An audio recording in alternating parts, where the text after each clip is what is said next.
Do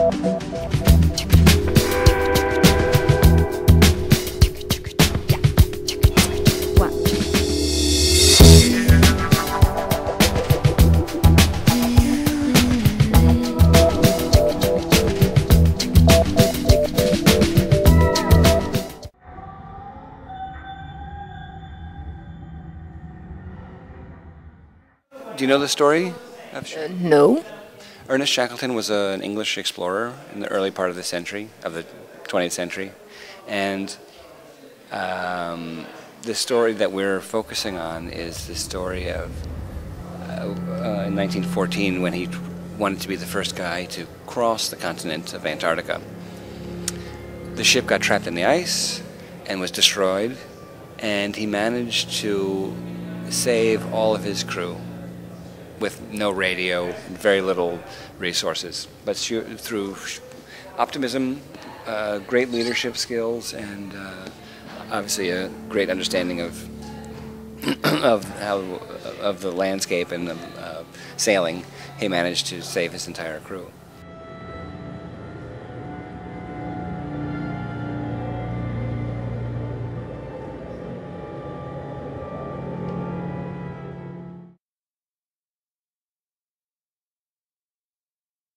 The show's called 69 degrees south, and that was the moment, or the latitude at which the ship sank.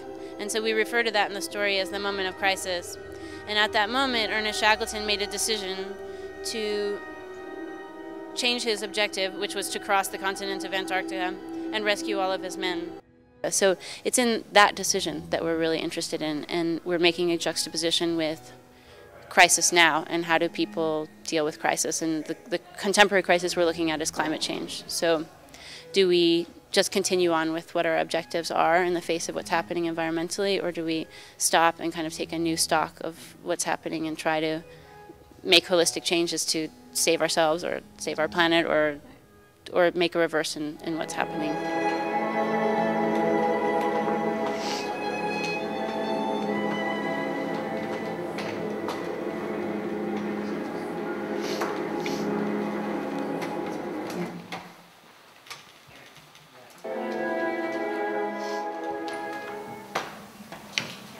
And Kate lamps go actually out, and you'll be on just shy of Kira. Yeah, even a tiny bit further. That's good. And yep, that's great. Okay. Yeah, see, actually this is starting to read more of a portrait from all angles, because I really get the... And also just this idea of direct contact with the light. Fantastic. So can we have Carlton be kind of like next to Crean, basically? Great. Sophie, how do you feel about this direction? Yeah, that's lovely. See, I think that's good, actually. What is the most difficult thing about stealth walking? Well, everything's difficult about stilt walking. Just the balance, first of all, just, you know, being able to change your direction quickly and get really close to the other stilt walkers, close to these icebergs, you know, it's all very tenuous, but also with the puppet, keeping your body motion and your movements separate from the puppet so that everything that you experience, the puppet isn't affected by, which I think that's the most challenging.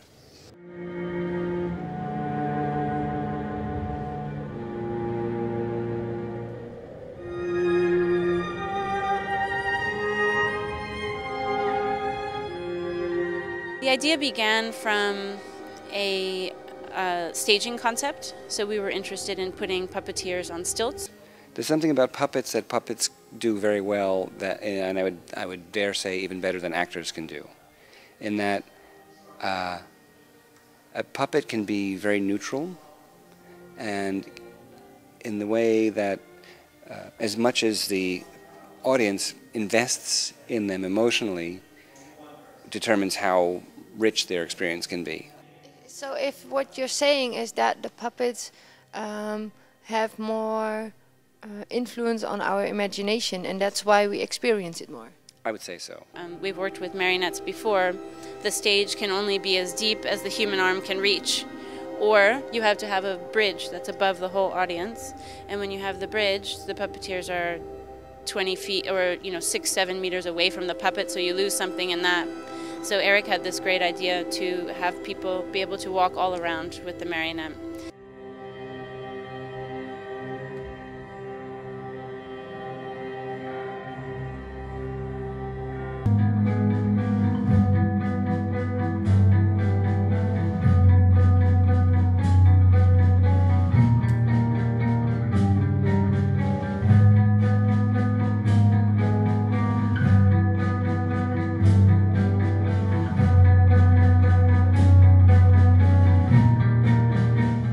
What are you doing?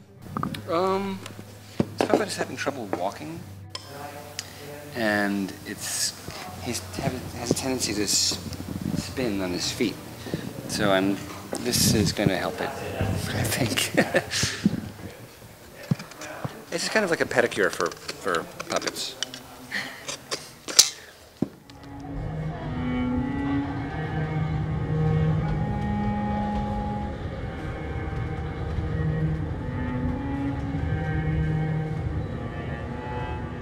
The characters that the puppeteers play, because they're visible in our minds, are part of the landscape.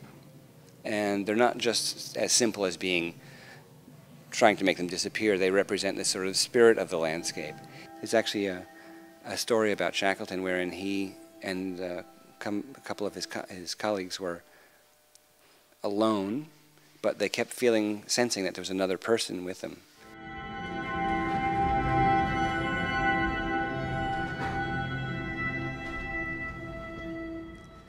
Tegen het einde van de voorstelling betreden dansers in rode kostuums het toneel. Al dit rood verwijst naar de opwarming van de aarde in de huidige tijd.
Wie zijn jullie? Wij zijn Vals Alarm. We zijn een musical theatergroep.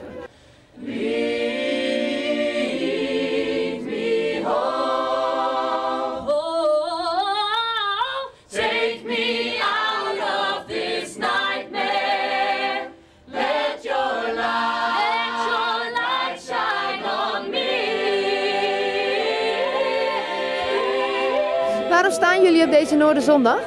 Nou, we willen onze vereniging natuurlijk promoten. Wij zijn altijd op zoek naar nieuwe leden. Dat is altijd leuk, vooral mannen, vrouwen, dat kunnen we altijd wel aankomen, maar mannen zijn altijd welkom. En daarnaast hebben wij in november een hartstikke leuke show, 3, 4 en 5 november. Dan staan we in de Hoefijzerfabriek. Dat is een keer een andere locatie dan wij normaal gesproken doen. Dan staan we in Martini Plaza. En ja, dan gaan we onze voorstelling, Staal heet de voorstelling, gaan we opvoeren.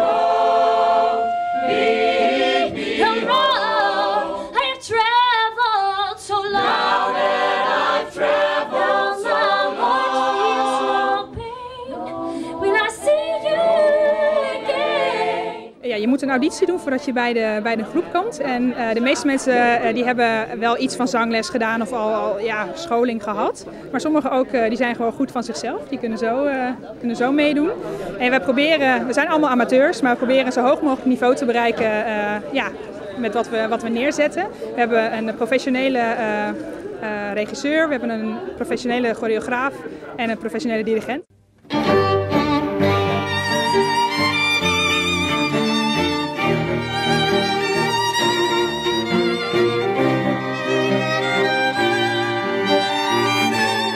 De tango over? Nou, je hoort het al. Het is een passie. Het is het gevoel. Je danst met emotie. En het is allemaal improvisatie. Je hebt basispassen en daar improviseer je. Je improviseert op de muziek. En nou ja, je hoort het. En jullie hebben het gezien ook. Dus geen enkele dans je hetzelfde. Tango heeft best wel de reputatie dat het heel moeilijk is. Nou, het is geen makkelijke dans, maar het is wel een dans als die jou grijpt. Ja, dan hou je niet meer op. En bovendien, iedereen die kan lopen, kan ook de Argentijnse tango dansen. Het is niet een dans met dat je spagaat moet kunnen of 10 keer rond moet draaien. Een heleboel mannen in Nederland denken dat dansen ja, niet mannelijk is of zo. Maar ik vind dansen juist wel mannelijk. Je moet ook spierkracht voor hebben. Kijk maar naar de dansen van Nationaal Ballet. Dat zijn 1 bundel spieren.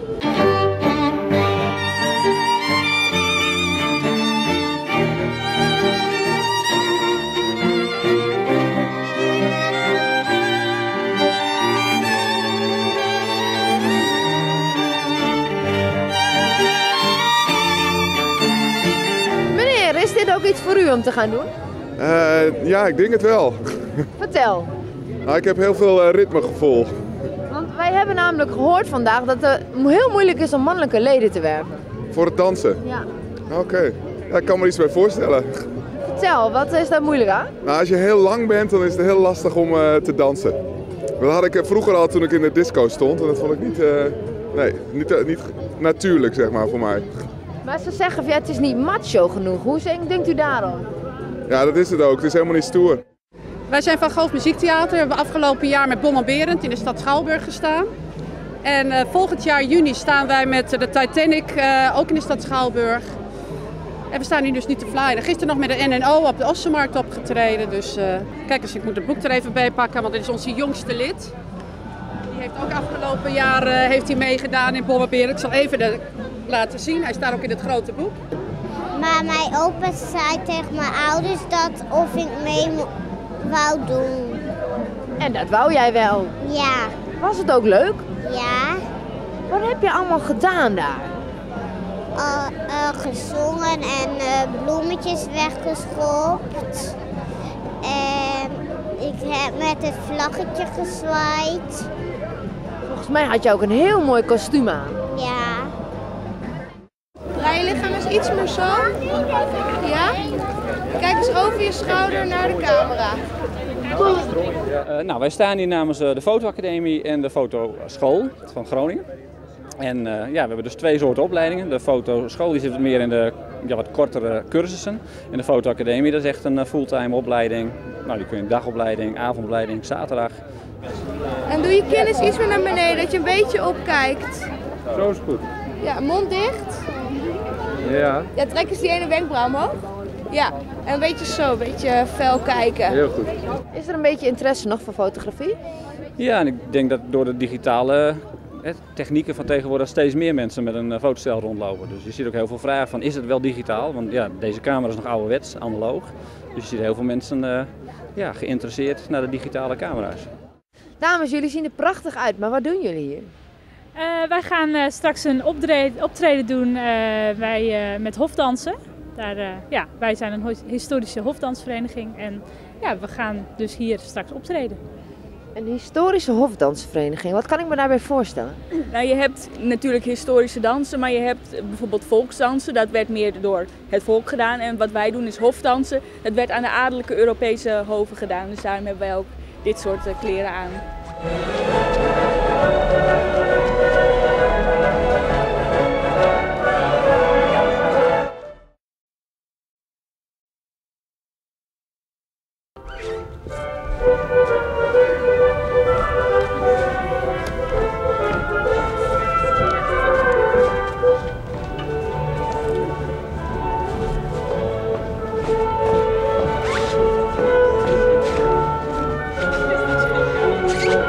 Ik ben via een vriendin van mij erbij gekomen. Die zat erbij en die kende ik van violes. En zij zei tegen mij, nou dat is ook wel iets voor jou. En zo ben ik erbij gekomen. En nou vertel me nog even, wat is er zo leuk aan hofdansen? Het is gewoon het hele sfeertje om klassiek ook met elkaar om te gaan, ook gewoon op de les.